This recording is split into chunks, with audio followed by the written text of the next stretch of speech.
And welcome to the Real World Blockchain Podcast, where we help businesses understand the world of cryptocurrencies and how this industry can fuel their business. This episode is brought to you by Web3 Enabler, the first and only Web3 payment solution in Salesforce. I am Gauthier Lamotte, your host, and today I am with Niall Smith, our blockchain connoisseur. Sorry, I mispronounced your name, Niall Smith, and Zoe Brederman, our community empress of technology and many other things. Hi, guys. Hi, Niles. Hi, Zoe. Hi, Gauthier. Alrighty, first How you news of the doing? day. First news of the day is Godaddy to charge $0 for ENS.ETH name pairing. So, please, Zoe, explain that to us as if we were total morons. I don't think you need to pretend here.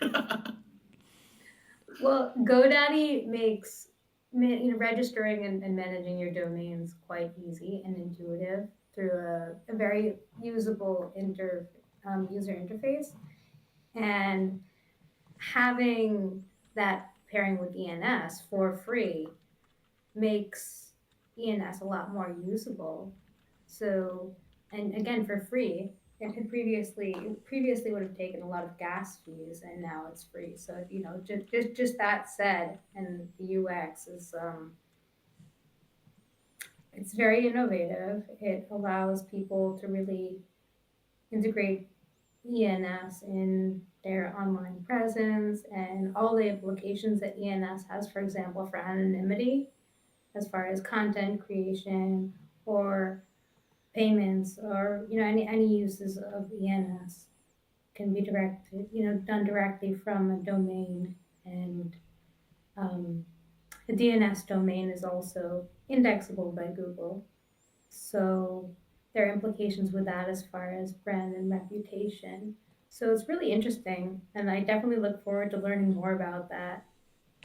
Wonderful. So, ENS, also known as Ethereum Name Service, basically was already something interesting because they already added fiat payments in order to have ENS domains, and now they seem to be to be basically really into domain names. And I think there was a competitor named Unstoppable Domains. They allowed users to buy ethname.eth names, and because GoDaddy had this Unstoppable Domains company as a competitor, it's a very logical step for them. Niles, what do you think about that? Yeah, it's funny that you mentioned unstoppable domains because now they are listing .eth names. Unstoppable also has some of their own, such as .x, .bitcoin, .wallet. But as we've seen, .eth is the king. And We have atomic .eth. We have people on Twitter identifying with their .eth names.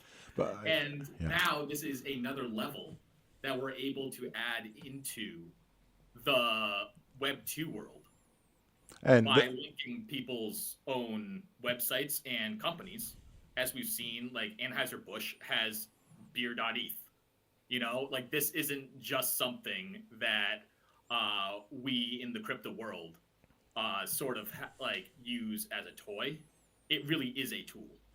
wonderful, yes. It kind of makes sense because a few years ago, basically almost a decade ago, when Ethereum thrived and started, becoming popular, everyone was thinking, okay, this is what was missing from Bitcoin, not something just for payment, but something for other pieces of tech. So here we are now. We have very mainstream ETH domain names, and so many people are going to use that. That's probably going to be very interesting also for companies. Absolutely. And I think that this is also something where um, it revolutionizes our UX by allowing people to remember wallet addresses, right? Because we've all been looking at Ethereum wallet addresses, Bitcoin. I mean, that's not really on here, but like other ones are coming out with these name services. And like, I'm not going to remember that.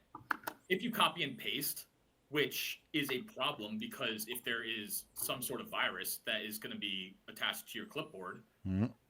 you might not even notice that the string has changed because it's so freaking long.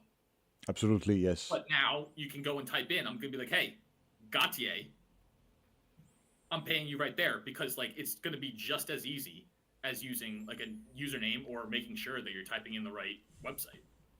Quite interesting for security purposes indeed. All right. Off we go then to the second news of the day. Again, in the payment industry, many very interesting partnerships are promising, but this one is great. So you guys know that Coinbase and Ledger were kind of flirting with each other. Oh, I don't know, maybe, or yes, or maybe, oh, please come closer. And so, Dave, recording, it's Valentine's. yeah, and you know, we're shooting this episode on February 14th. So yes, indeed, Coinbase and Ledger are collaborating, and this is increasing access to crypto. So basically, you can on-ramp and off-ramp from and to Ledger, and thanks to Coinbase. So what's your take on that, guys? Yeah, I mean, I think that like it's interesting that we were just talking about Robinhood and MetaMask last week. Mm-hmm. And here we are with another company being on-ramped onto a cold storage wallet versus, I mean, MetaMask being hot, but it's still non-custodial.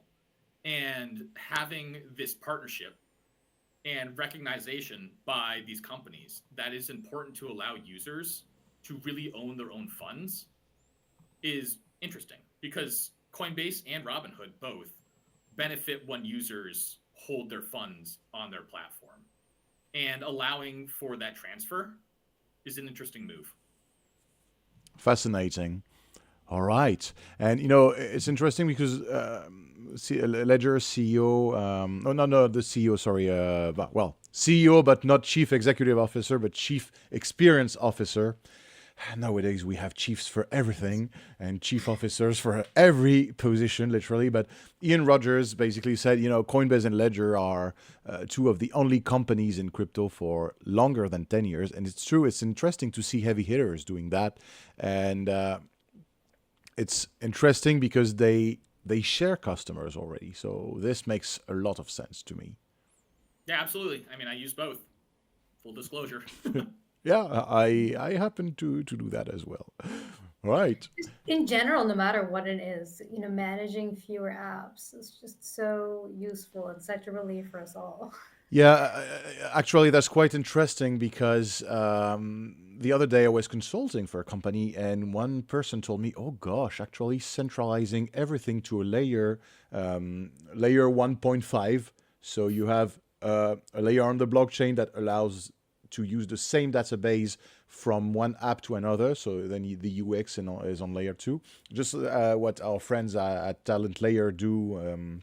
They are doing standard database that can be used on Fiverr, on Malt, on any talent providing company like Upwork or anything like that. But you have the same layer of potential contractors, and you know that person was telling me, oh gosh, with the blockchain you could do that with what we're doing, because basically their standard workflow is to integrate data from an app to another, then to just export a dump CSV file, then to try to make the other CSV file match with another one, then to plug in Row and ChatGPT to query the AI to make the two columns match from one CSV to another, and then put that on Salesforce, and then integrate that to your other AI, and then put that in your other Trello and Slack, and you've basically spent 4 hours logging data into 10 different platforms, each of them costing $10 per user and per month,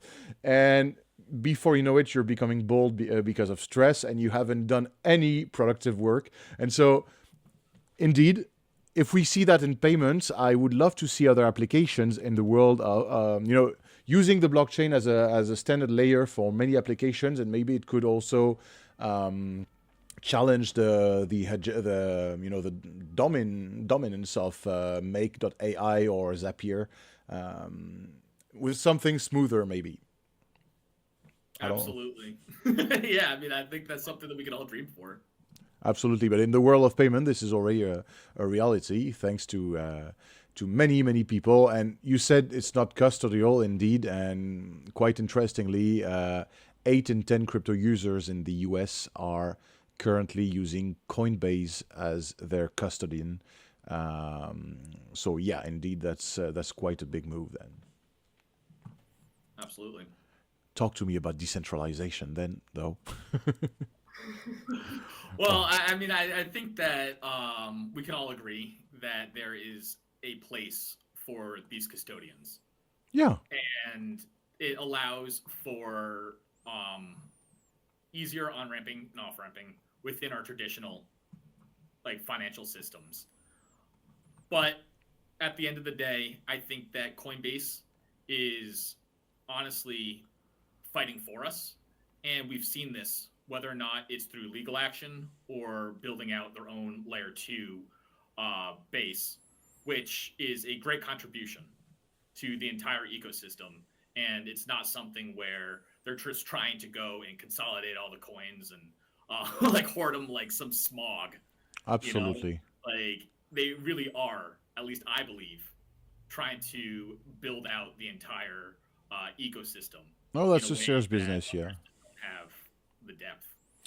They're a serious business, and on top of that, not everybody has to be a super techie in order to be able to use something. I like many geeks. I have been ranting about how well how well Linux's distributions are thought out and how better it is compared to Windows. And one thing I came to to realize when I grew older is that sometimes you're just acting as a zealot again.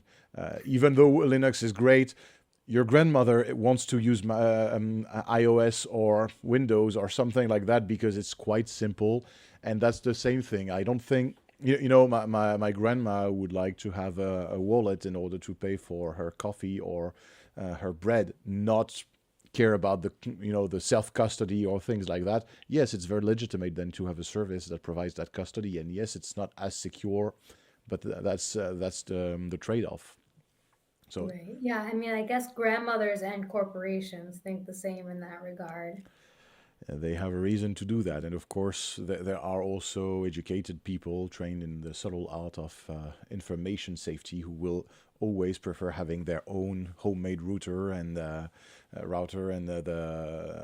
own Linux distribution and also their own crypto wallet for obvious reasons as well. There's a place for many different things. Any last word about this, guys? Thank you so much, Dan. Today, Decentralization. thank you so much for listening to the Real World Blockchain podcast. This tiny episode was brought to you by Web3 Enabler. Notes and disclaimers can always be found below. Please remember to like, share, subscribe, and follow us everywhere. Cheers, guys.